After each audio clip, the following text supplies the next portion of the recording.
നമസ്കാരം, ഞാൻ ഉമേഷ് ശിവരാമൻ. വാർത്താമഴയിലേക്ക് എല്ലാ പ്രേക്ഷകർക്കും സ്വാഗതം. ഇപ്പോൾ വരുന്നൊരു പ്രധാനപ്പെട്ട വാർത്തയിലേക്കാണ് നമ്മൾ ആദ്യം പോകുന്നത്. പത്തനംതിട്ട മെഴുവേലിയിലെ കള്ളവോട്ടിൽ ബൂത്ത് ലെവൽ ഓഫീസർ അറസ്റ്റിലായിരിക്കുന്നു. BLO അമ്പിളിയാണ് ഇലവുംതിട്ട പോലീസ് അറസ്റ്റ് ചെയ്തത്. കേസിൽ പ്രതി ചേർത്ത കോൺഗ്രസ് പഞ്ചായത്ത് അംഗം ശുഭാനന്ദനെ ഉടൻ അറസ്റ്റ് ചെയ്യുമെന്ന് പോലീസ് 24 ആണ് ഈ വാർത്ത പുറത്തുവിട്ടത്. ശ്രീജിത്ത് ശ്രീകുമാരൻ ചേരുന്നുണ്ട് ഇപ്പോൾ പത്തനംതിട്ടയിൽ നിന്ന്. ശ്രീജിത്ത്, വിവരങ്ങൾ.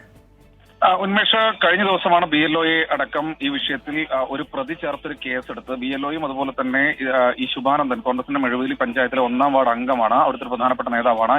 ഇയാളെ കൂടി ചേർത്ത് പ്രതി ചേർത്ത് പോലീസ് കേസെടുത്തത്. എന്തായാലും ഇപ്പോൾ അറസ്റ്റിലായിരിക്കുന്ന ബൂത്ത് ലെവൽ ഓഫീസർ അമ്പിളിയാണ്. ഇവർ എല്ലാ കാര്യങ്ങളും നിശ്ചയിച്ചിരുന്നു. തനിക്ക് പറ്റിയൊരു പിഴവാണ്, അത് ക്രമനമ്പർ എഴുതി കൊടുത്തപ്പോൾ മരിച്ച അന്നമ്മയുടെ ആയിപ്പോയതാണ്. മറ്റേ അന്നമ്മ, മരുമകളായ അന്നമ്മ കിടപ്പ് രോഗിയാണ് എന്നായിരുന്നു അദ്ദേഹത്തിന്റെ ഒരു വാദം. പക്ഷേ എന്തായാലും ജില്ലാ കളക്ടർ എല്ലാവരെയും സസ്പെൻഡ് ചെയ്തിരുന്നു. ഈ ഉദ്യോഗസ്ഥരെ മുഴുവൻ സസ്പെൻഡ് ചെയ്യുന്ന നടപടിയിലേക്ക് ജില്ലാ കളക്ടർ കടന്നിരിക്കുന്നു. എന്തായാലും അതിനുശേഷമായിരുന്നു കേസെടുത്തത്. അടുത്ത ദിവസം തന്നെ, ഇപ്പോൾ ഇന്ന് ജാമ്യത്തിൽ വിട്ടിട്ടുണ്ട് ഈ അമ്പിളിയെ. എന്നാൽ അടുത്ത ദിവസം തന്നെ ശുഭാനന്ദനെയും അറസ്റ്റ് ചെയ്യുമെന്നാണ് അറിയിച്ചിട്ടുള്ളത്. ഇവരുടെ ഫോൺ കോൾ രേഖകളടക്കം പോലീസ് പരിശോധിച്ചുകൊണ്ടിരിക്കുകയാണ്. പ്രാഥമികമായി പോലീസ് പറയുന്നത് ഒരു ഗൂഢാലോചന നടന്നിട്ടുണ്ട്. ശ്രീജിത്ത് ശ്രീകുമാറിനാണ് വിവരങ്ങൾ നൽകിയത്. പത്തനംതിട്ട മെഴുവേലിയിലെ കള്ളവോട്ടിലാണ് ഇപ്പോൾ BLOയെ അറസ്റ്റ് ചെയ്ത പോലീസ് വിട്ടയച്ചിരിക്കുന്നത്. കോൺഗ്രസ് പഞ്ചായത്ത് അംഗം കൂടി ഇതിൽ പ്രതിയാണ്. അറസ്റ്റ് ഉടൻ ഉണ്ടാകുമെന്ന് പോലീസ് വിശദീകരിക്കുന്നു.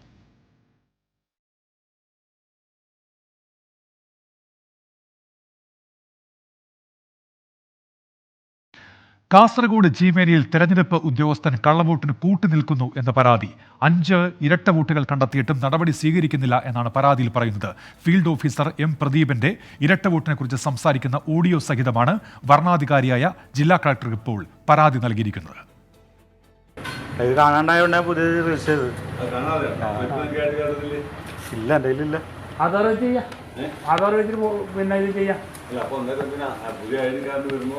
പുതിയ ഐ ഡി കാർഡ് ആവൂല. പിന്നെ അത് ഈ പുതിയ വോട്ടായിട്ട് അപേക്ഷ കൊടുത്തിട്ടുണ്ടാവില്ല. അതാണ് ഇങ്ങനെ വന്നത്. ഡ്യൂപ്ലിക്കേറ്റിന് 8 കൊടുക്കണം. ഇത് ഫോറം 6 കൊടുത്തിട്ടുണ്ടാവും. അതുകൊണ്ടാണ് ഇത് വന്നത്. അപ്പം നമ്മയും കണ്ടുപിടിച്ചിട്ടാ അത്. ഇത് നമുക്കിത് വീട്ടിനങ്ങനായിരിക്കും. ഇപ്പോൾ ഇവിടെ ഇന്നലെ വന്നിട്ട് ജയറാമൊക്കെ ചിരിക്കാനോട് പറഞ്ഞു ഇത് സംഭവം ഇങ്ങനെയാണ്. ഞാൻ പറഞ്ഞു അത് കുഴപ്പമൊന്നുമില്ലപ്പാ, കൂട്ടി ഇന്ന് ചെയ്തു വിട്ടത്. നമ്മളത് ഇത്ര ഈസാക്കി ഇത്. പക്ഷേ അവിടെ നിന്ന് വിളി വരുമ്പോൾ നമുക്ക് പേടിയായി. നമുക്ക് പ്രശ്നമാണിത്. നിങ്ങൾ എന്താ റിപ്പോർട്ട് ചെയ്തിട്ടായിരിക്കും. അങ്ങനെ 3-4 കേസുണ്ട്. അരുൺ പാറക്കലുണ്ട് ഇപ്പോൾ കാസർഗോഡ്. അരുൺ, എന്താണ് വിവരം? ഉന്മേഷ്, ചീമേനി ചെമ്പ്രക്കാനത്ത് MV ശില്പരാജാണ് മുഖ്യ തെരഞ്ഞെടുപ്പ് കമ്മീഷണർക്കും വിജിലൻസിനും ഇന്റലിജൻസ് DGPക്കുമൊക്കെ ഇതുമായി ബന്ധപ്പെട്ട പരാതി നൽകിയിരിക്കുന്നത്. ശില്പരാജിന്റെ ഇരട്ട വോട്ടർ പട്ടികയിൽ കണ്ടെത്തി. ഇത് റദ്ദാക്കുന്നതിനു വേണ്ടി തെരഞ്ഞെടുപ്പ് കമ്മീഷനെ സമീപിച്ചു. ഇക്കാര്യം അന്വേഷിക്കാനെത്തിയ ഉദ്യോഗസ്ഥനാണ് ഈ പ്രദീപ് ഉൾപ്പെടെയുള്ള ആളുകൾ. ഇവർ തുടർന്ന് ശില്പരാജുമായി സംസാരിക്കുന്ന ശബ്ദ സന്ദേശമാണ്. ഈ ഉദ്യോഗസ്ഥരിൽ സംശയം തോന്നിയ ശില്പരാജ് അവരുടെ ശബ്ദം റെക്കോർഡ് ചെയ്യുകയായിരുന്നു. ഇതിന്റെ അടിസ്ഥാനത്തിലാണ് ഈ വിവരങ്ങളൊക്കെ തന്നെ പുറത്തു വരുന്നത്. അതായത് താൻ പല സ്ഥലങ്ങളിലും ഇത്തരത്തിൽ ഇരട്ട വോട്ടുകൾ കണ്ടെത്തിയിട്ടുണ്ട്. 5ഓളം സ്ഥലങ്ങളിൽ ഇരട്ട വോട്ട് കേസുകൾ കണ്ടെത്തിയിട്ടുണ്ട് എന്ന് ഉദ്യോഗസ്ഥൻ പറയുന്നു. എന്നാൽ ഇതൊന്നും താൻ റിപ്പോർട്ട് ചെയ്യുന്നില്ല. ഇതിന് കാരണം ഞാനൊരു ഇടതുപക്ഷ അനുഭാവിയാണ്, ഇടതുപക്ഷത്തിന് ഒരു 2 വോട്ട് അധികം കിട്ടുകയാണെങ്കിൽ കിട്ടിക്കോട്ടെ എന്നുള്ളൊരു നിലപാടാണ് ഈ ഉദ്യോഗസ്ഥൻ സ്വീകരിക്കുന്നത്. എന്തായാലും ശില്പരാജ് ജില്ലാ കളക്ടർക്കും ഇന്റലിജൻസ് DGPക്കുമൊക്കെ ഇതുമായി ബന്ധപ്പെട്ട പരാതി നൽകിയിട്ടുണ്ട്. ഉദ്യോഗസ്ഥനെതിരെ നടപടിയെടുക്കണമെന്ന ആവശ്യം ശക്തമാവുകയാണ്. ഉന്മേഷ്, ശരി. അരുൺ പാറക്കലാണ് വിവരങ്ങൾ നൽകിയത്. മറ്റൊരു വാർത്ത വരുന്നത്, എറണാകുളം അങ്കമാലി അതിരൂപതയിൽ ഏകീകൃത കുർബാന നടപ്പാക്കുന്നതിൽ നിന്ന് പിന്നോട്ടില്ല എന്ന് വ്യക്തമാക്കി സീറോ മലബാർ സഭ അധ്യക്ഷന്മാർ റാഫേൽ തട്ടിൽ. ഏകീകൃത കുർബാന നടപ്പാക്കണമെന്നാവശ്യപ്പെട്ട് വൈദികർക്ക് കത്ത് നൽകി. ഏകീകൃത കുർബാന നടപ്പാക്കാത്ത വൈദികർക്കെതിരെ അച്ചടക്ക നടപടി സ്വീകരിക്കും എന്നാണ് ഇപ്പോൾ വ്യക്തമാക്കിയിരിക്കുന്നത്. എബിൻ ജോസ് ചേരുന്നുണ്ട് കൊച്ചിയിൽ നിന്ന് വാർത്തയുടെ വിശദാംശങ്ങളുമായി. എബിൻ, ഇത് പല തവണയായി നൽകുന്ന നിർദ്ദേശമാണല്ലോ, നടപ്പിലാക്കാൻ കഴിയുന്നില്ലല്ലോ ഇപ്പോഴും. എബിൻ, ഇപ്പോഴെന്താണ് ആർച്ച് ബിഷപ്പ് വ്യക്തമാക്കിയിരിക്കുന്നത്? എബിൻ. ഉന്മേഷ്, ഇതൊരു അന്ത്യശാസനം പോലെയാണ് ഇപ്പോൾ ഒരു നിർദ്ദേശം വന്നിരിക്കുന്നത്. കഴിഞ്ഞ 19-ാം തീയതി എറണാകുളം അങ്കമാലി അതിരൂപതയിലെ വൈദികരുടെ യോഗം വിളിച്ചു ചേർത്തിരുന്നു ഈ ഏകീകൃത കുർബാന നടപ്പിലാക്കുന്നതുമായി ബന്ധപ്പെട്ടുകൊണ്ട്. പക്ഷേ ആ യോഗത്തിലും തീരുമാനമായിട്ടില്ല. എറണാകുളം അങ്കമാലി അതിരൂപതയിലെ ഭൂരിപക്ഷം വൈദികരും അതുപോലെ തന്നെ വിശ്വാസികളും പള്ളികളും എല്ലാം പറയുന്നത് ജനാഭിമുഖ കുർബാന തുടരണമെന്നാണ്. അതല്ലെങ്കിൽ മറ്റ് ഒരു മെട്രോപൊളിറ്റൻ സഭയായിട്ട് തന്നെ സിനഡിൽ നിന്ന് മാറി മാർപ്പാപ്പയുടെ പരിധിയിൽ തന്നെ നിൽക്കുന്ന ഒരു സഭയായി അംഗീകാരം നൽകണമെന്നുമാണ് നിർദ്ദേശം. ഏതായാലും ഈ വ്യാഴാഴ്ചക്കകം തീരുമാനം അറിയിക്കാനാണ് നിർദ്ദേശം നൽകിയിരിക്കുന്നത്. മെയ് മാസത്തിൽ ഈ മെത്രാന്മാരുടെ സംഘം വത്തിക്കാനിൽ പോകുന്നുണ്ട്. ഇവിടെ ഏകീകൃത കുർബാന നടപ്പിലാക്കിയതുമായി ബന്ധപ്പെട്ടുള്ള കാര്യങ്ങൾ വത്തിക്കാനെ അറിയിക്കേണ്ടതുണ്ട്. അതുകൊണ്ട് തന്നെ എത്രയും വേഗം ഇത് നടപ്പിലാക്കിക്കൊണ്ടുള്ള തീരുമാനം വരണമെന്നുള്ളതാണ് റാഫേൽ തട്ടിലിൻ്റെ നിർദ്ദേശം. പക്ഷേ എറണാകുളം അങ്കമാലി അതിരൂപതയിലെ ഭൂരിപക്ഷം വിശ്വാസികളും അതുപോലെ തന്നെ വൈദികരും ജനാഭിമുഖ കുർബാന തുടരണമെന്നുള്ള നിലപാടാണ് എടുത്തിരിക്കുന്നത്. ഉന്മേഷ്. ശരി, എബിൻ ജോസ് ആണ് കൊച്ചിയിൽ നിന്ന് വാർത്തയുടെ വിശദാംശങ്ങൾ നൽകിയത്.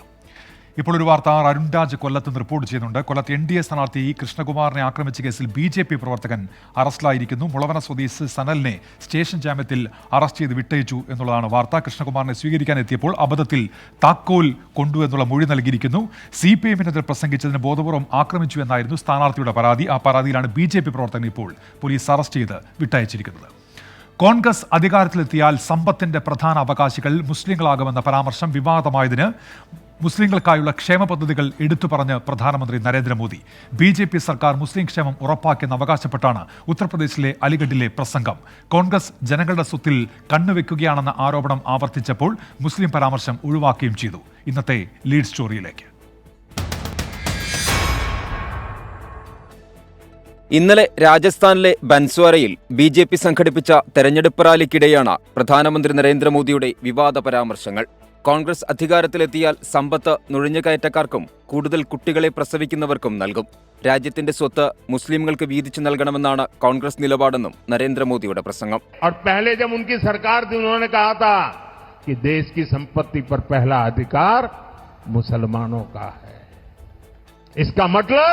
ये संपत्ति इकट्ठी करके किसको बांटेंगे? जिनके ज्यादा बच्चे हैं उनको बांटेंगे. പരാമർശം വിവാദമായതോടെ ഇന്ന് അലിഗഡിൽ നടന്ന തെരഞ്ഞെടുപ്പ് റാലിയിൽ മുസ്ലിം വിഭാഗത്തിന്റെ ക്ഷേമത്തിന് പ്രതിപക്ഷ പാർട്ടികൾ ഒന്നും ചെയ്തില്ലെന്ന് വിമർശനം. മുത്തലാഖ് നിയമവും ഹജ്ജ് കോട്ട വർദ്ധിപ്പിച്ചതും BJP സർക്കാരിന്റെ നേട്ടമായി അവതരിപ്പിച്ചു.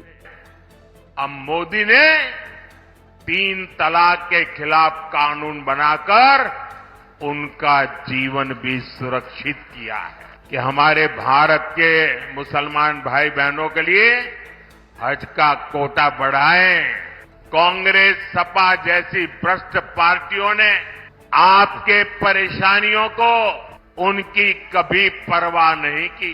അമ്മമാരുടെയും സഹോദരന്മാരുടെയും മംഗല്യസൂത്രത്തിൽ വരെ കോൺഗ്രസ് കണ്ണുവെക്കുകയാണെന്ന് ആവർത്തിച്ച പ്രധാനമന്ത്രി ഇത്തവണ മുസ്ലിം പരാമർശം ഒഴിവാക്കാൻ ശ്രദ്ധിച്ചു. 24 ഡൽഹി. രാജസ്ഥാനിൽ പ്രധാനമന്ത്രി നടത്തിയ വിവാദ പ്രസംഗത്തിൽ വ്യാപക പ്രതിഷേധം. ആദ്യഘട്ട വോട്ടെടുപ്പിന് ശേഷം നിരാശനായ നരേന്ദ്രമോദി വിദ്വേഷം പ്രചരിപ്പിക്കുകയാണെന്ന് പ്രതിപക്ഷം ആരോപിച്ചു. കോൺഗ്രസ് ഉൾപ്പെടെ വിവിധ കക്ഷികൾ തെരഞ്ഞെടുപ്പ് കമ്മീഷന് പരാതി നൽകി. വിവാദത്തിൽ ഇപ്പോൾ പ്രതികരിക്കാൻ ഇല്ല എന്നാണ് തെരഞ്ഞെടുപ്പ് കമ്മീഷന്റെ നിലപാട്. പ്രധാനമന്ത്രിയെ ന്യായീകരിച്ച് കേന്ദ്ര ആഭ്യന്തരമന്ത്രി അമിത്ഷാ രംഗത്തെത്തി. രാജസ്ഥാനിലെ തെരഞ്ഞെടുപ്പ് പ്രചാരണത്തിനിടെ നരേന്ദ്രമോദി ഉപയോഗിച്ച വാക്കുകൾ പ്രധാനമന്ത്രിയുടെ പദവിക്ക് യോജിച്ചതല്ലെന്നാണ് വിമർശനം. ജനശ്രദ്ധ തിരിക്കാൻ പ്രധാനമന്ത്രി നുണ പറയുകയാണെന്ന് രാഹുൽ ഗാന്ധി പ്രതികരിച്ചു. ഇന്ത്യയുടെ ചരിത്രത്തിൽ ഒരു പ്രധാനമന്ത്രിയും ഇത്ര തരം താഴ്ന്നിട്ടില്ലെന്ന് കോൺഗ്രസ് അധ്യക്ഷൻ മല്ലികാർജ്ജുൻ ഖർഗെ കുറ്റപ്പെടുത്തി. വോട്ടിനു വേണ്ടി മോദി വിദ്വേഷം പ്രചരിപ്പിക്കുകയാണെന്ന് KC വേണുഗോപാൽ. ഹേറ്റ് സ്പീച്ചിന്റെ ചരിത്രത്തിൽ, വിദ്വേഷ പ്രസംഗത്തിന്റെ ചരിത്രത്തിൽ ഏറ്റവും ഭീകരമായ വിദ്വേഷ പ്രസംഗം ഇന്ത്യയുടെ പ്രധാനമന്ത്രി നടത്തുമ്പോൾ അതിനെതിരെ ഇലക്ഷൻ കമ്മീഷൻ എന്ത് നടപടിയാണ് സ്വീകരിക്കാൻ ആഗ്രഹിക്കുന്നത്? ആദ്യഘട്ട വോട്ടെടുപ്പിന് ശേഷം പ്രധാനമന്ത്രിയുടെ വിദ്വേഷ പ്രചാരണം കൂടുതലായെന്ന് CPIM പൊളിറ്റ് ബ്യൂറോ അംഗം പ്രകാശ് കാരാട്ട് കുറ്റപ്പെടുത്തി. He is becoming desperate after the first round of polling. He must have got his intelligence reports what has happened. So now BJP is falling back on its stock in trade, as is called. This is its regular business of trying to create polarization. കോൺഗ്രസിനെ കൂടാതെ CPIML, INL തുടങ്ങിയ കക്ഷികളും തെരഞ്ഞെടുപ്പ് commission പരാതി നൽകി. രാജസ്ഥാൻ പോലീസിലും പരാതി നൽകാനാണ് CPIM തീരുമാനം. അതേസമയം പ്രധാനമന്ത്രി പറഞ്ഞതിൽ എന്താണ് തെറ്റെന്ന് ആഭ്യന്തരമന്ത്രി അമിത്ഷാ ചോദിച്ചു. മുൻ പ്രധാനമന്ത്രി മൻമോഹൻ സിംഗ് പറഞ്ഞ കാര്യങ്ങളെയാണ് നരേന്ദ്രമോദി ചോദ്യം ചെയ്തതെന്ന് അമിത്ഷാ. आपके घोषणा पत्र में सर्वे की बात है या नहीं है? राहुल बाबा देश के नाम में स्पष्ट करे. और मनमोहन सिंह, आपके प्रधानमंत्री ने कहा था संसाधन पर पहला अधिकार माइनॉरिटी का है. വിവാദത്തിൽ മൗനം തുടരുന്ന തെരഞ്ഞെടുപ്പ് കമ്മീഷനെതിരെ പ്രതിപക്ഷ പാർട്ടികൾ ശക്തമായ വിമർശനമാണ് ഉന്നയിക്കുന്നത്. News desk 24. രാജസ്ഥാനിൽ പ്രധാനമന്ത്രി നടത്തിയ പ്രസംഗം രാജ്യവിരുദ്ധമെന്ന മുഖ്യമന്ത്രി പിണറായി വിജയൻ. ഒരു വിഭാഗത്തെ അകറ്റി നിർത്താൻ പ്രധാനമന്ത്രി ശ്രമിക്കുന്നു. ഇതിനെതിരെ തെരഞ്ഞെടുപ്പ് കമ്മീഷൻ നടപടി എടുക്കണമെന്ന് മുഖ്യമന്ത്രി ആവശ്യപ്പെട്ടു. പച്ചവെള്ളത്തിന് തീപിടിപ്പിക്കുന്ന വർഗീയതയാണ് നരേന്ദ്രമോദി പ്രചരിപ്പിക്കുന്നത് എന്നായിരുന്നു വി ഡി സതീശന്റെ കുറ്റപ്പെടുത്തൽ. പ്രധാനമന്ത്രി ചൂണ്ടിക്കാണിച്ചത് കോൺഗ്രസ് നടത്തുന്ന വോട്ട് ബാങ്ക് പ്രീണനത്തെയാണെന്ന് BJP സംസ്ഥാന അധ്യക്ഷൻ കെ സുരേന്ദ്രനും പ്രതികരിച്ചു. രാജസ്ഥാനിൽ വെച്ച് നടത്തിയ പ്രസംഗം രാജ്യവിരുദ്ധമായിട്ടൊരു പ്രസംഗമാണ്. ജനങ്ങളെ വളർത്തുന്നതിനുള്ള തനി വർഗീയ പ്രചരണമാണ് അദ്ദേഹം നടത്തിയത്. തെരഞ്ഞെടുപ്പ് കമ്മീഷന്റെ ഭാഗത്തു നിന്ന് ഒരു നടപടിയും ഉണ്ടാകില്ല എന്ന ആത്മവിശ്വാസം എങ്ങനെ പ്രധാനമന്ത്രിക്കുണ്ടാകുന്നു? നിയമത്തിന്റെ വഴിക്ക് പോകണം. പ്രധാനമന്ത്രിക്കെതിരെ കേസ് എടുക്കേണ്ടതുണ്ട്. വെള്ളത്തിന് തീപിടിപ്പിക്കുന്ന വർഗീയതയാണ് വീണ്ടും BJP ആയുധമാക്കുന്നത്. വിഷം ചീറ്റുകയാണ് പ്രധാനമന്ത്രി ചൂണ്ടിക്കാണിച്ചത് വോട്ട് ബാങ്ക് താല്പര്യത്തിന് വേണ്ടി ജനങ്ങളെ ഭിന്നിപ്പിക്കുന്ന പ്രചാരണം കോൺഗ്രസും UPAയും ഇന്ത്യ മുന്നണിയും നടത്തുന്നതിനെതിരായിട്ടാണ്. കോൺഗ്രസ് വിഭവങ്ങൾ പങ്കുവെക്കുമ്പോൾ മുസ്ലിങ്ങൾക്ക് ആദ്യം കൊടുക്കണം എന്നുള്ള നിലപാടാണ് സ്വീകരിക്കുന്നത്. ഇപ്പോൾ വരുന്നൊരു വാർത്തയിലേക്ക്. കൊല്ലത്ത് NDA സ്ഥാനാർത്ഥി G കൃഷ്ണകുമാറിനെ ആക്രമിച്ച കേസിൽ BJP പ്രവർത്തകൻ അറസ്റ്റിൽ. മുളവന സ്വദേശി സനലാണ് പിടിയിലായത്. കൃഷ്ണകുമാറിനെ സ്വീകരിക്കാൻ എത്തിയപ്പോൾ അബദ്ധത്തിൽ താക്കോൽ കൊണ്ടു എന്ന മൊഴിയാണ് ഇപ്പോൾ നൽകിയിരിക്കുന്നത്. അരുൺ രാജ് വിവരങ്ങളുമായി കൊല്ലത്തുനിന്ന് ചേരുന്നു. അരുൺ, CPIMനെ പ്രതിക്കൂട്ടിലാക്കുന്ന രീതിയിലായിരുന്നുവല്ലോ NDA സ്ഥാനാർത്ഥിയുടെ ആരോപണം. പക്ഷേ പോലീസ് നടപടി വരുമ്പോൾ BJP പ്രവർത്തകൻ ഇപ്പോൾ അറസ്റ്റിലായിരിക്കുന്നു. എന്തൊക്കെയാണ് വിവരങ്ങൾ?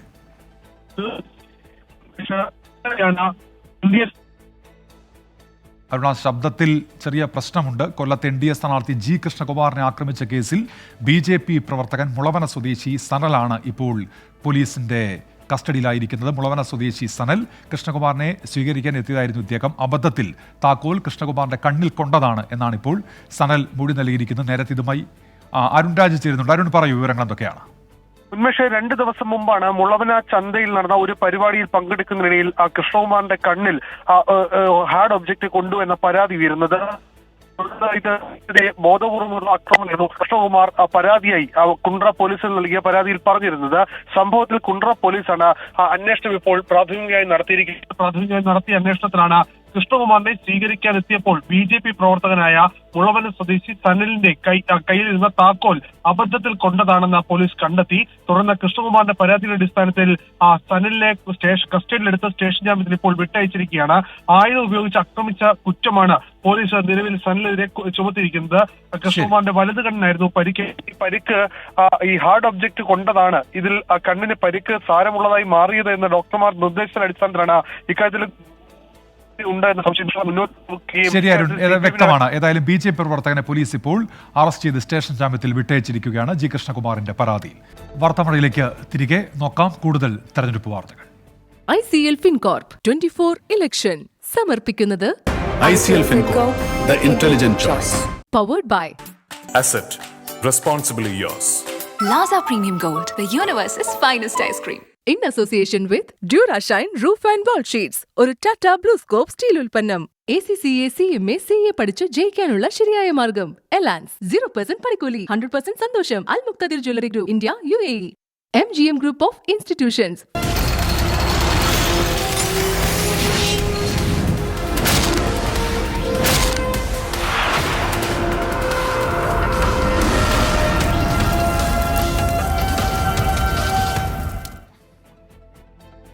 ഗുജറാത്തിലെ സൂററ്റ് മണ്ഡലത്തിലെ BJP സ്ഥാനാർത്ഥി മുകേഷ് ദലാൽ എതിരില്ലാതെ തെരഞ്ഞെടുക്കപ്പെട്ടു. കോൺഗ്രസ് സ്ഥാനാർത്ഥിയുടെ പത്രിക തള്ളുകയും 7 സ്ഥാനാർത്ഥികൾ പത്രിക പിൻവലിക്കുകയും ചെയ്തതോടെയാണ് ദലാൽ വിജയിച്ചത്. 2ാം ഘട്ട പ്രചാരണം അവസാനിക്കാൻ 2 ദിവസം മാത്രം ബാക്കി നിൽക്കെ ദേശീയ നേതാക്കളെല്ലാം തിരക്കിലാണ്. ഗുജറാത്തിലെ സൂറത്തിൽ അസാധാരണമായ വിജയമാണ് BJP സ്ഥാനാർത്ഥി മുകേഷ് ദലാലിന്റേത്. കോൺഗ്രസ് സ്ഥാനാർത്ഥി നീലേഷ് കുഭാനിയുടെ നാമനിർദ്ദേശ പത്രിക പിന്താങ്ങിയ 3 പേരും ഒപ്പ് തങ്ങളുടേതല്ലെന്ന് പറഞ്ഞതോടെ പത്രിക തള്ളി. 7 സ്വതന്ത്ര സ്ഥാനാർത്ഥികൾ മത്സരത്തിൽ നിന്ന് പിന്മാറുകയും ചെയ്തു. ഇതോടെ BJP സ്ഥാനാർത്ഥി മുകേഷ് ദലാൽ എതിരില്ലാതെ ലോക്സഭയിലേക്ക്. ജയത്തിനു വേണ്ടി BJP ഏതു വഴിയും സ്വീകരിക്കുമെന്നാണ് കോൺഗ്രസിന്റെ പ്രതികരണം. एक साथ 4 प्रस्तावक कांग्रेस कैंडिडेट के खड़े होकर बोलते हैं कि ये हस्ताक्षर हमारे नहीं है. चुनाव के एक दिन पहले ये कहा जाता है. उसके बाद कुछ समय तक जो कैंडिडेट है सूरत से वो भी लापता होते हैं, मिलते नहीं हैं. 2ാം ഘട്ട പ്രചാരണം അവസാന ദിവസങ്ങളിലേക്ക് കടക്കുമ്പോൾ രാമക്ഷേത്രം പ്രധാന പ്രചാരണ വിഷയമാക്കുകയാണ് BJP ദേശീയ അധ്യക്ഷൻ JP നദ്ദ. कांग्रेस पार्टी होती रही और कांग्रेस पार्टी सनातन विरोधी। जब आपने कोर्ट में एफिडेविट दिया कि राम काल्पनिक है, പ്രകടന പത്രികയിലെ വാഗ്ദാനങ്ങളിൽ ഉറച്ചുനിന്നാണ് കോൺഗ്രസ് നേതാക്കളുടെ പ്രചാരണം. आप सब लोग मिलके इस बार हमारे जो कांग्रेस का पंजा है हाथ ಕೈಗೆ ಮತ ಕೊಟ್ಟು ದೇಶ ಉಳಿಸಿ, ಕೈಗೆ ಮತ ಕೊಟ್ಟು ಸಂವಿಧಾನ ಉಳಿಸಿ, ಕೈಗೆ ಮತ ಕೊಟ್ಟು ದೇಶದ ಪ್ರಜಾಪ್ರಭುತ್ವ ಉಳಿಸಿ. അനാരോഗ്യത്തെ തുടർന്ന് രാഹുൽ ഗാന്ധി ഇന്ന് പ്രചാരണ റാലികളിൽ പങ്കെടുത്തില്ല. ഇന്ത്യ സഖ്യം ലോക്സഭാ തെരഞ്ഞെടുപ്പിൽ വിജയിച്ച് കേന്ദ്രത്തിൽ അധികാരത്തിൽ വന്നാൽ തൃണമൂൽ കോൺഗ്രസ് പൂർണ്ണ പിന്തുണ നൽകും. എന്നാൽ പശ്ചിമ ബംഗാളിൽ തൃണമൂൽ കോൺഗ്രസ് BJPയോട് ഒറ്റയ്ക്ക് മത്സരിക്കുമെന്നും ബംഗാൾ മുഖ്യമന്ത്രി മമതാ ബാനർജി പറഞ്ഞു. 24 ഡൽഹി. കേരളത്തിൽ പരസ്യ പ്രചാരണം അവസാനിക്കാൻ 2 ദിവസം മാത്രം ബാക്കി നിൽക്കെ ആരോപണ പ്രത്യാരോപണങ്ങളുമായി നേതാക്കൾ. വർഗീയ പരാമർശം നടത്തിയെന്നാരോപിച്ച് വയനാട്ടിൽ NDA സ്ഥാനാർത്ഥി K. സുരേന്ദ്രനെതിരെ തെരഞ്ഞെടുപ്പ് കമ്മീഷന് പരാതി. സുരേഷ് ഗോപിയുടെ ചിത്രത്തിനൊപ്പം LDF മുൻ MP ഇന്നസെന്റിന്റെ ചിത്രം ചേർത്തതിൽ വിവാദം. സംസ്ഥാനത്ത് ചില മണ്ഡലങ്ങളിൽ കടുത്ത മത്സരമെന്ന് പ്രതിപക്ഷ നേതാവ് VD സതീശൻ. കേരളത്തിന്റെ പരിഗണന മുസ്ലിങ്ങളോട് മാത്രമാണെന്ന വയനാട്ടിലെ NDA സ്ഥാനാർത്ഥി K. സുരേന്ദ്രന്റെ പരാമർശത്തിനെതിരെയാണ് രാഷ്ട്രീയ യുവജനതാദൾ തെരഞ്ഞെടുപ്പ് കമ്മീഷന് പരാതി നൽകിയത്. വർഗീയതയുടെ പരിപ്പ് വയനാടൻ ചട്ടിയിൽ വേവില്ലെന്ന് T. സിദ്ദിഖ് MLA പറഞ്ഞു. തൃശൂരിൽ ഫ്ലെക്സ് ബോർഡ് വിവാദമാണ് കത്തിപ്പടരുന്നത്. LDF സ്ഥാനാർത്ഥി VS സുനിൽകുമാറിന്റെ തെരഞ്ഞെടുപ്പ് പ്രചാരണ ബോർഡുകൾ വ്യാപകമായി നശിപ്പിച്ചു. ഇന്നസെന്റിനൊപ്പമുള്ള സുരേഷ് ഗോപിയുടെ ഫ്ലക്സ് BJP നീക്കം ചെയ്തു. അനുമതിയില്ലാതെ LDF MPയുടെ ചിത്രം ഫ്ലെക്സിൽ ഉപയോഗിച്ചതിൽ CPIM കളക്ടർക്ക് പരാതി നൽകിയതിന് പിന്നാലെയാണ് നീക്കം. ഇന്നും പൗരത്വ ഭേദഗതി ഉയർത്തിയായിരുന്നു മുഖ്യമന്ത്രി പിണറായി വിജയന്റെ തെരഞ്ഞെടുപ്പ് പ്രചാരണം. രാഹുൽ ഗാന്ധിയുടെ നേതൃത്വത്തിൽ രാജ്യത്തൊരു യാത്ര നടത്തുന്നു. ഈ ഘട്ടത്തിൽ ആ യാത്രയിൽ ലോകത്തും രാജ്യത്തുമുള്ള എല്ലാ പ്രശ്നങ്ങളെക്കുറിച്ചും അദ്ദേഹം പ്രതികരിക്കുന്നു. പൗരത്വ നിയമ ഭേദഗതിയെക്കുറിച്ച് പ്രതികരണമില്ല. അപ്പോഴില്ല. വയനാട്ടിലെ നാമനിർദ്ദേശ പത്രിക സമർപ്പിക്കാൻ വരുമ്പോൾ അവിടെ നിന്നെങ്കിലും പ്രതികരിക്കുമെന്ന് വിചാരിച്ചു. അവിടെയുമില്ല. എന്താണ് അങ്ങനെ വരാൻ കാരണം? തെരഞ്ഞെടുപ്പ് പ്രഖ്യാപിച്ചതു മുതൽ 20 സീറ്റും നേടുമെന്ന് പറഞ്ഞ പ്രതിപക്ഷ നേതാവ് VD സതീശൻ ഇന്ന് പ്രസംഗത്തിനിടെ ചിലയിടങ്ങളിൽ കനത്ത മത്സരമെന്ന് തിരുത്തി. 4-5 സീറ്റിൽ ഞങ്ങൾ അങ്ങനെ എല്ലാ സീറ്റിലും ഈസി വാക്കോറാണെന്ന് പറഞ്ഞു. 4-5 സീറ്റിൽ നല്ല മത്സരം നടക്കുന്നുണ്ട്. പക്ഷെ അവിടെയെല്ലാം ഞങ്ങൾക്ക് നല്ല എഡ്ജ് ഉണ്ട്. ആലത്തൂരിലെ ഇടത് സ്ഥാനാർത്ഥി K. രാധാകൃഷ്ണന് പാലക്കാട് വിമത കോൺഗ്രസ് നേതാവ് AV ഗോപിനാഥ് പിന്തുണ പ്രഖ്യാപിച്ചു. ഈ തെരഞ്ഞെടുപ്പിൽ അതിന്റെ പ്രതിഫലനം ഉണ്ടാകുന്നുള്ളത് ഉറപ്പാണ്. രാധാകൃഷ്ണൻ ജയിച്ചു. ചാവക്കാട് രാഹുൽ ഗാന്ധിയുടെ റാലി ഒഴിവാക്കിയതിന് കാരണം മുസ്ലിം ലീഗിന്റെ കൊടി ഒഴിവാക്കാൻ കഴിയാത്തതാണെന്ന് VS സുനിൽകുമാറിന്റെ പ്രതികരണം. തിരുവനന്തപുരത്ത് ശശി തരൂരിനെതിരെ LDF സ്ഥാനാർത്ഥിയെ നിർത്തരുതെന്ന് നടൻ പ്രകാശ് രാജ് പറഞ്ഞു. വിവിധ ബ്യൂറോകൾക്കൊപ്പം 24 തിരുവനന്തപുരം. മണിപ്പൂർ സംഘർഷത്തിന്റെ പേരിൽ കേരളത്തിൽ തെറ്റിദ്ധാരണ പരത്തുന്നുവെന്ന് അസം മുഖ്യമന്ത്രി ഹിമന്ത ബിശ്വ ശർമ്മ. ക്രൈസ്തവ വിഭാഗം സുരക്ഷിതർ അല്ല എന്ന തോന്നൽ ഉണ്ടാക്കുകയാണ്. മണിപ്പൂർ വിഷയം BJPക്ക് തിരിച്ചടിയാകില്ലെന്നും ഹിമന്ത ബിശ്വ ശർമ്മ 24നോട് പറഞ്ഞു. അസം മുഖ്യമന്ത്രിയും BJPയുടെ താരപ്രചാരകനുമായ ഹിമന്ത ബിശ്വ ശർമ്മ 24നൊപ്പം ചേരുകയാണ്. You still expect 400+ seat for NDA in India? The question of still is not arise. We are destined to get 400. 370 as BJP, 400+ as NDA. The Manipur issue is main issue in the campaign in Kerala here. Even in Manipur, election has been conducted and BJP is going to win both the seats. But the Christian community in Kerala is expressing their concern about the Manipur. They should not, because all the sources are standing tall in both the valley. Among the Kukis also, among the Meiteis also. You are telling that there is no religious matter in this conflict? Absolutely. There is no Hindu-Christian fight is going on. There are some kind of fight was there between Kukis and Meiteis. But both the community has sizable Christian population. തീർച്ചയായും കേരളത്തിലും ഇത്തവണ വലിയ മുന്നേറ്റം കാഴ്ചവെക്കും എന്നുള്ളതാണ് ഹിമന്ത ബിശ്വ ശർമ്മ പറയുന്നത്. ഒപ്പം തന്നെ മണിപ്പൂർ വിഷയം കേരളത്തിൽ ചർച്ചയാകില്ല, കേരളത്തിന് അതിനൊരു പങ്കില്ല എന്നുകൂടിയാണ് അദ്ദേഹം ചൂണ്ടിക്കാണിക്കുന്നത്. ക്യാമറാമാൻ സുമിത്തിനൊപ്പം S. ശ്രീകാന്ത്, 24 കൊച്ചി. വാർത്താമഴയിലേക്ക് തിരികെ. തെരഞ്ഞെടുപ്പിന് 3 നാൾ ബാക്കി നിൽക്കെ നിലപാട് വ്യക്തമാക്കി ക്രൈസ്തവ സഭകൾ. തെരഞ്ഞെടുപ്പിൽ LDFന് പരോക്ഷമായി പിന്തുണ യാക്കോബായ സഭ പ്രഖ്യാപിച്ചപ്പോൾ സമദൂര നിലപാടാണെന്ന് ഓർത്തഡോക്സ് വിഭാഗം വ്യക്തമാക്കി. വിഴിഞ്ഞം സമരത്തിന് ശേഷം അക്കൗണ്ടുകൾ മരവിപ്പിച്ചതിനെതിരെ കേന്ദ്ര സംസ്ഥാന സർക്കാരുകൾക്കെതിരെ ലത്തീൻ സഭ രംഗത്ത് വന്നു. ക്രൈസ്തവ സഭകളുടെ വോട്ടുകൾ പെട്ടിയിലാക്കാൻ മുന്നണികൾ പ്രയത്നിക്കുന്നതിനിടയിലാണ് സഭകൾ നിലപാടുകൾ തുറന്നു പറഞ്ഞു തുടങ്ങിയത്. ആദ്യം രംഗത്ത് വന്നത് യാക്കോബായ സഭ. പ്രതിസന്ധിയിൽ ഒപ്പം നിന്നവരെ തിരിച്ചും സഹായിക്കണമെന്ന് മെത്രാപ്പൊലിത്ത ജോസഫ് മാർ ഗ്രിഗോറിയോസ് 24 പറഞ്ഞു. ജനങ്ങൾ ആ രീതിയിൽ എടുക്കേണ്ടതാണ്, അങ്ങനെയാണ് ഞങ്ങൾ പറയുന്നത്. പിന്നെ ജനങ്ങൾക്ക് എല്ലാവർക്കും അവരവരുടേതായ നിലപാടുകളുണ്ട്, അതൊന്നും നമുക്ക് തിരുത്താൻ ഒക്കത്തില്ലല്ലോ. സ്വാഭാവികമായിട്ടും സഭയുടെ ഒരു നയപരമായ ഒരു സമീപനം സഭയെ സഹായിച്ചിട്ടുള്ളവരെ തിരിച്ചു സഹായിക്കും. എന്നാൽ തെരഞ്ഞെടുപ്പിൽ ഓർത്തഡോക്സ് സഭയ്ക്ക് സമദൂര നിലപാടാണ്. ജനാധിപത്യം വലിയ വെല്ലുവിളി നേരിടുകയാണെന്നും മണിപ്പൂർ അടക്കമുള്ള വിഷയങ്ങൾ സഭാവിശ്വാസികളുടെ മനസ്സിലുണ്ടെന്നും സഭാ സെക്രട്ടറി ബിജു ഉമ്മൻ പറഞ്ഞു. മലങ്കര ഓർത്തഡോക്സ് സഭ ആസന്നമായിരിക്കുന്ന ലോക്സഭാ തെരഞ്ഞെടുപ്പിൽ സമദൂര സിദ്ധാന്തം നടപ്പിലാക്കുവാനാണ് സഭ ആഗ്രഹിക്കുന്നത്. സഭയ്ക്കകത്ത് എല്ലാ രാഷ്ട്രീയ പാർട്ടികളിൽ പ്രവർത്തിക്കുന്നവരുമുണ്ട്. അതുകൊണ്ട് തന്നെ തെരഞ്ഞെടുപ്പുകളിൽ ഒരു സമ്മർദ്ദ ശക്തിയായി ഒരു ബാർഗൈനിങ് നടത്താൻ സഭ ഒരിക്കലും ആഗ്രഹിക്കുന്നില്ല. അത് ജനാധിപത്യത്തിന് ഭൂഷണവുമല്ല. അതേസമയം വിഴിഞ്ഞം സമരത്തിന് ശേഷം അക്കൗണ്ടുകൾ മരവിപ്പിച്ച കേന്ദ്ര ആഭ്യന്തര മന്ത്രാലയത്തിന്റെ നിലപാടിനെതിരെ ലത്തീൻ സഭ അതിരൂപത ബിഷപ്പ് തോമസ് ജെ നെറ്റോ രംഗത്തു വന്നു. പള്ളികളിൽ ഇന്നലെ അക്കൗണ്ട് മരവിപ്പിച്ചതിനെക്കുറിച്ച് സർക്കുലറും വായിച്ചു. വരും ദിവസങ്ങളിൽ കൂടുതൽ സഭകൾ അവരുടെ നിലപാടുകൾ വ്യക്തമാക്കും. 24 കോട്ടയം. മുസ്ലിം ലീഗിനെതിരായ ഉമർ ഫൈസി മുക്കത്തിന്റെ പ്രതികരണത്തിൽ സമസ്തയിൽ ഭിന്നത. സമസ്തയുടെ നിലപാട് പറയേണ്ടത് അധ്യക്ഷൻ ജിഫ്രി മുത്തുക്കോയ തങ്ങളാണെന്ന് നാസർ ഫൈസി കൂടത്തായി 24 പറഞ്ഞു.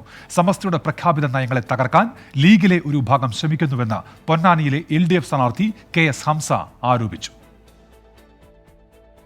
സമസ്ത മുഷാവറ അംഗം ഉമർ ഫൈസി മുക്കം മുസ്ലിം ലീഗിനെതിരെ നടത്തിയ രൂക്ഷ വിമർശനമാണ് ഒരു ഇടവേളയ്ക്കു ശേഷം ലീഗും സമസ്തയും തമ്മിലുള്ള ഭിന്നത മറനീക്കി പുറത്തു കൊണ്ടുവന്നത്.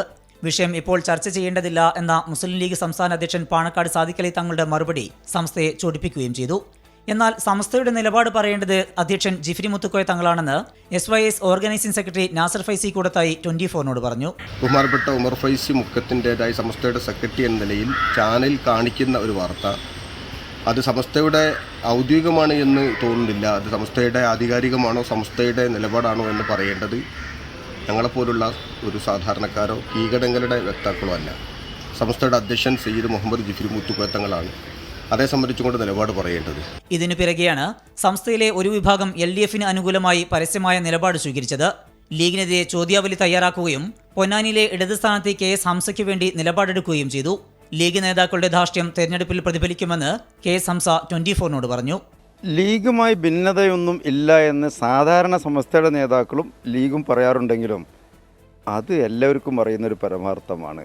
ഭിന്നതയുണ്ട് എന്നുള്ളത് കുറച്ച് കാലങ്ങളായി ഒരു മൂപ്പിളമ പോര് എന്ന് പറയല്ലോ, അത് നിലനിൽക്കുന്നുണ്ട്. അത് സമസ്തയുടെ പല പ്രഖ്യാപിത നയങ്ങളെയും തകർക്കാൻ ലീഗിലെ ഒരു വിഭാഗം നേതൃത്വം എന്നും ശ്രമിക്കാറുണ്ട്. തെരഞ്ഞെടുപ്പിന് ദിവസങ്ങൾ മാത്രം ശേഷിക്കെ ഉറച്ച വോട്ട് ബാങ്കായ EK സുന്നികൾ ഇടയുന്നത് UDFന് തലവേദനയാണ്. 24 കോഴിക്കോട്. ഇപ്പോൾ വരുന്ന 2 വാർത്തകൾ കൂടി സൂചിപ്പിക്കുന്നു. തൃശൂർ മാപ്രാണത്ത് ബാങ്ക് ജീവനക്കാർ അബോധാവസ്ഥയിൽ കണ്ടെത്തി. വൈകിട്ട് 6 മണിയോടെയാണ് ഈ സംഭവമെന്ന് സൂരജ് സജ്ജ് റിപ്പോർട്ട് ചെയ്യുന്നുണ്ട്. തൃശൂരിൽ നിന്ന് അനുജൻ ജ്യേഷ്ഠനെ കുത്തിപ്പരിക്കേൽപ്പിച്ചു. തൃപ്പൂണിത്തറ ഇരുമ്പനത്താണ് ഈ സംഭവം. എബിൻ ജോസാണ് ഈ വാർത്ത റിപ്പോർട്ട് ചെയ്യുന്നത്. വടകരയിലെ അശ്ലീല വീഡിയോ വിവാദത്തിൽ LDF സ്ഥാനാർത്ഥി KK ശൈലജയ്ക്ക് UDF സ്ഥാനാർത്ഥി ഷാഫി പറമ്പലിന്റെ വക്കീൽ നോട്ടീസ്. ആരോപണം പിൻവലിച്ച് മാപ്പ് പറയണം എന്നാണ് ആവശ്യം. KK ശൈലജയ്ക്ക് എതിരായ വ്യാജ പ്രചാരണങ്ങൾക്ക് പിന്നിൽ ഷാഫി പറമ്പിൽ തന്നെയാണെന്ന് CPIM സംസ്ഥാന സെക്രട്ടറി MV ഗോവിന്ദൻ ആവർത്തിച്ചു. വോട്ടെടുപ്പ് ദിവസം മണ്ഡലത്തിൽ അധിക സുരക്ഷ വേണമെന്ന ഷാഫി പറമ്പലിന്റെ ഹർജി ഹൈക്കോടതി തീർപ്പാക്കി. അശ്ലീല ദൃശ്യങ്ങൾ പ്രചരിപ്പിച്ചെന്ന ആരോപണം പിൻവലിക്കണമെന്ന് ആവശ്യപ്പെട്ടാണ് ഷാഫി പറമ്പിലിന്റെ വക്കീൽ നോട്ടീസ്. 24 മണിക്കൂറിനുള്ളിൽ മാപ്പ് പറഞ്ഞില്ലെങ്കിൽ നിയമ നടപടിയുമായി മുന്നോട്ടു പോകുമെന്നും നോട്ടീസിൽ പറയുന്നു. ജനരോഷം മറികടക്കാനുള്ള നാടകമാണ് ഷാഫിയുടെ നീക്കമെന്ന് LDF പ്രതികരിച്ചു. KK ശൈലജയെ അപകീർത്തിപ്പെടുത്തുന്ന ക്ലിപ്പുകളും ചിത്രങ്ങളും UDF നേതാക്കൾ പ്രചരിപ്പിച്ചുവെന്ന ആരോപണം ഇന്ന് രാവിലെയും CPIM സംസ്ഥാന സെക്രട്ടറി MV ഗോവിന്ദൻ ഉന്നയിച്ചിരുന്നു. യൂത്ത് കോൺഗ്രസ് നേതാക്കന്മാരെല്ലാം അവരുടെ പാരമ്പര്യം എന്താണെന്ന് ഇപ്പോൾ തെളിയിച്ചിട്ടുണ്ട്. അവരുടെ പ്രസിഡന്റ് തെരഞ്ഞെടുപ്പിൽ കള്ള ഐഡന്റിറ്റി കാർഡ് ഉണ്ടാക്കി. കള്ളത്തരത്തിൽ ഐഡന്റിറ്റി കാർഡ്, ആ കാർഡ് ഉണ്ടാക്കുന്ന വിദഗ്ധന്മാര് അവിടെ ഷാഫി പോകുമ്പോൾ അതിലൊപ്പം തന്നെ പോയത് അവയും കൂടിയാണ്. ഇല്ലാത്ത വീഡിയോയെക്കുറിച്ചാണ് ആരോപണം എന്നായിരുന്നു പ്രതിപക്ഷ നേതാവ് വി.ഡി. സതീശന്റെ മറുപടി. അതിനിടെ കെ ശൈലജയ്ക്കെതിരായ സൈബർ അധിക്ഷേപ പരാതിയിൽ കോഴിക്കോട് റൂറൽ സൈബർ പോലീസ് സ്വമേധയാ കേസെടുത്തു. വടകരയിൽ വോട്ടെടുപ്പിന് അധിക സുരക്ഷ വേണമെന്ന UDF സ്ഥാനാർത്ഥി ഷാഫി പറമ്പിലിന്റെ ഹർജി ഹൈക്കോടതി തീർപ്പാക്കി. പ്രശ്നബാധിത സ്ഥലങ്ങളിൽ കേന്ദ്രസേനയെ വിന്യസിക്കുമെന്നും 1201 പോളിംഗ് സ്റ്റേഷനുകളിൽ വെബ്കാസ്റ്റിംഗ് സംവിധാനം ഒരുക്കുമെന്നും തെരഞ്ഞെടുപ്പ് കമ്മീഷൻ കോടതിയെ അറിയിച്ചു. 24 കോഴിക്കോട്. വാർത്താമഴയിലേക്ക് തിരികെ. തൃശൂർ പൂരം പ്രതിസന്ധിയിൽ സിറ്റി പോലീസ് കമ്മീഷണർക്കെതിരായ നടപടിക്ക് തെരഞ്ഞെടുപ്പ് കമ്മീഷന്റെ അനുമതി കാത്ത് സർക്കാർ. ACP സുദർശന് എതിരായ നടപടി നീക്കം പുനഃപരിശോധിക്കുമെന്ന് റവന്യൂ മന്ത്രി കെ രാജൻ വ്യക്തമാക്കി. പൂരം നടത്തിപ്പ് പൂർണ്ണമായും ദേവസ്വങ്ങളെ ഏൽപ്പിക്കണമെന്ന ആവശ്യവുമായി തിരുവമ്പാടി വിഭാഗം രംഗത്തെത്തി. City police commissioner Ankit Ashok പൂരവുമായി ബന്ധപ്പെട്ട് അമിത നിയന്ത്രണം ഏർപ്പെടുത്തിയപ്പോഴും പ്രശ്നപരിഹാരത്തിന് ശ്രമിച്ച ACP സുദർശനെതിരായ നടപടി തെറ്റായിപ്പോയി എന്നാണ് സേനയിലെ ഒരു വിഭാഗത്തിന്റെ ആരോപണം. ACPക്കെതിരായ നടപടി സേനയുടെ മനോവീര്യം തകർക്കുന്നതാണെന്നും സുദർശൻ ഇരയാക്കിയ നടപടി പുനഃപരിശോധിക്കണമെന്നുമാണ് ആവശ്യം. പൂരം നടത്തിപ്പിൽ വീഴ്ചയുണ്ടായെന്ന ആരോപണങ്ങൾക്ക് പിന്നാലെ സിറ്റി പോലീസ് കമ്മീഷണർ അങ്കിത് അശോകിനെയും ACP സുദർശനെയും സ്ഥലം മാറ്റാൻ സർക്കാർ ഇന്നലെ നിർദ്ദേശം നൽകിയിരുന്നു. എന്നാൽ ACPക്കെതിരായ നടപടി പുനഃപരിശോധിക്കുമെന്ന് മന്ത്രി കെ രാജൻ. നമുക്കത് പരിശോധിക്കാവുന്ന കാര്യമുള്ളൂ. സ്വാഭാവികമായിട്ടും ആദ്യഘട്ടത്തിൽ ലഭ്യമായ ചില റിപ്പോർട്ടുകളുടെ അടിസ്ഥാനത്തിലായിരിക്കും. സൂക്ഷ്മമായി പരിശോധിക്കും. പങ്കാളിയല്ലാത്ത, കുറ്റം ചെയ്യാത്ത ഒരാളും ശിക്ഷിക്കപ്പെടില്ല. പ്രാഥമികമായ നടപടിയാണ്. സമഗ്രമായ അന്വേഷണത്തിന് ശേഷമേ നടപടി ഉണ്ടാകുള്ളൂ. തൃശൂർ പൂരം വിഷയം കമ്മീഷണറെ മാറ്റിയതുകൊണ്ട് മാത്രം തീരുന്നില്ലെന്നും ജുഡീഷ്യൽ അന്വേഷണം വേണമെന്നും UDF സ്ഥാനാർത്ഥി കെ മുരളീധരൻ. കമ്മീഷണർ മാറ്റിയതുകൊണ്ട് പ്രശ്നം തീരില്ല. അന്ന് രാത്രി നടന്ന മുഴുവൻ കാര്യങ്ങളെക്കുറിച്ചും ജുഡീഷ്യൽ എൻക്വയറി നടത്തണം. പൂരം മുടക്കാൻ ശ്രമിച്ച ശക്തികൾ ആരാണെന്ന് ജനത്തിന് അറിയണം. ഇത് ഒരു തിരക്കഥ പോലെയാണ് കാര്യങ്ങൾ നടന്നിട്ടുള്ളത്. പൂരം നടത്തിപ്പ് ദേവസ്വങ്ങളെ ഏൽപ്പിക്കണമെന്ന് ആവശ്യപ്പെട്ട തിരുവമ്പാടി ദേവസ്വം പൂരത്തെ രാഷ്ട്രീയവൽക്കരിക്കരുതെന്ന് ആവശ്യപ്പെട്ടു. ആർമേക്കാവുകാരാണ് ഞങ്ങളുടെ അടുത്ത് വന്ന് ഈ വിവരം പറഞ്ഞ് ഞങ്ങളത് കാരണം വെടിക്കെട്ട് നടത്തുന്നില്ല എന്ന് അവരാണ് ഞങ്ങളോട് പറഞ്ഞത്. അപ്പോൾ ഞങ്ങൾ അവരായിട്ട് പൂർണ്ണമായിട്ടും സഹകരിക്കാൻ തയ്യാറായി. എന്നിട്ട് കളക്ടറോട് പറഞ്ഞു ഇങ്ങനെ ഞങ്ങൾക്ക് നടത്താൻ സാധിക്കില്ല. അത് മാത്രമല്ല ഒരുപാട് റെസ്ട്രിക്ഷൻസ്, ഒരുപാട് ആവശ്യമില്ലാത്ത നിയന്ത്രണങ്ങൾ കൊണ്ടുവന്ന് ഞങ്ങളെയൊക്കെ ബുദ്ധിമുട്ടിക്കുന്നുണ്ട്. തൃശൂർ പൂരവുമായി ബന്ധപ്പെട്ട വിവാദം തെരഞ്ഞെടുപ്പ് പ്രചാരണമാക്കുകയാണ് UDFും BJPയും. 24 തൃശൂർ. സംവിധായകൻ ജോഷിയുടെ വീട്ടിൽ മോഷണം നടത്തിയ അന്തർ സംസ്ഥാന മോഷ്ടാവ് മുഹമ്മദ് ഇർഫാനുമായി പോലീസ് തെളിവെടുപ്പ് നടത്തി. 1,20,00,000 രൂപയുടെ സ്വർണ്ണ വജ്രാഭരണങ്ങളാണ് ജോഷിയുടെ വീട്ടിൽ നിന്ന് മോഷ്ടിച്ചത്. പ്രതിക്ക് പ്രാദേശിക സഹായം ലഭിച്ചിട്ടുണ്ടോ എന്ന് പോലീസ് പരിശോധിക്കുന്നുണ്ട്. 3 വീടുകളുടെ മതിലുകൾ ചാടിക്കടന്നാണ് മുഹമ്മദ് ഇർഫാൻ ജോഷിയുടെ മതിൽക്കെട്ടിലെത്തിയത്. പിന്നാലെ കയ്യിൽ കരുതിയ സ്ക്രൂ ഡ്രൈവർ ഉപയോഗിച്ച് വാതിൽ തുറന്ന് വീടിനകത്ത് കയറി. തെളിവെടുപ്പിനിടയിൽ ഇക്കാര്യങ്ങളെല്ലാം പ്രതി വ്യക്തമാക്കി. പ്രതി സഞ്ചരിച്ച കാർ കേന്ദ്രീകരിച്ചായിരുന്നു പോലീസ് അന്വേഷണം. ഒടുവിൽ കർണാടക പോലീസിന്റെ സഹായത്തോടെ ഉടുപ്പിയിൽ നിന്ന് പിടികൂടി. 6 സംസ്ഥാനങ്ങളിലായി 19 മോഷണ കേസുകളിൽ പ്രതിയാണ് മുഹമ്മദ് ഇർഫാൻ. മോഷ്ടാവിനെ 15 മണിക്കൂറിനുള്ളിൽ തന്നെ കണ്ടെത്താൻ കഴിഞ്ഞു. ഉടുപ്പി ജില്ലയിൽ വെച്ചാണ് ഈ മോഷ്ടാവിനെ പിടികൂടിയിട്ടുള്ളത്. ഇദ്ദേഹം 6ഓളം സംസ്ഥാനങ്ങളിൽ 19ഓളം കേസുകളിൽ പ്രതിയാണ്. പ്രതിയെ 3 ദിവസത്തേക്ക് കസ്റ്റഡിയിൽ വിട്ടു. ഇയാളുടെ ഫോൺ രേഖകൾ വിശദമായി പരിശോധിച്ചു വരികയാണ്. 24 കൊച്ചി. ഇപ്പോൾ വരുന്നൊരു വാർത്തയിലേക്ക്. ആലുവ ചെങ്ങമനാട് മരം വീണ് 10 വയസ്സുകാരന് ദാരുണാന്ത്യം. അമ്പാട്ട് വീട്ടിൽ നൌഷാദിന്റെ മകൻ മുഹമ്മദ് ഇർഫാനാണ് മരിച്ചത്. വിവരങ്ങളുമായി എബിൻ ജോസ് ചേരുന്നുണ്ട് ഇപ്പോൾ കൊച്ചിയിൽ നിന്ന്. എബിൻ, വിവരങ്ങൾ. വൈകുന്നേരം 6:15 കൂടിയായിരുന്നു ഈ അപകടമുണ്ടായത്. മുഹമ്മദ് ഇർഫാനും സുഹൃത്തുക്കളും ചേർന്ന് തൊട്ടടുത്തുള്ള ഗ്രൗണ്ടിലേക്ക് സൈക്കിളിൽ പോവുകയായിരുന്നു. ഈ സമയത്താണ് മരവും അതോടൊപ്പം തന്നെ വൈദ്യുതി പോസ്റ്റും ഒടിഞ്ഞ് ഈ സൈക്കിളിൽ സഞ്ചരിക്കുകയായിരുന്ന മുഹമ്മദ് ഇർഫാന്റെ ദേഹത്ത് വീഴുന്നത്. ആശുപത്രിയിൽ എത്തിച്ചെങ്കിലും കുട്ടിയുടെ ജീവൻ രക്ഷിക്കാനായില്ല. വളരെ ദാരുണമായ ഒരു സംഭവമാണ് ഉണ്ടായിരിക്കുന്നത്. എബിൻ ജോസാണ് വിവരങ്ങൾ നൽകിയത് കൊച്ചിയിൽ നിന്ന്. വാർത്താമഴ പൂർത്തിയാകുന്നു.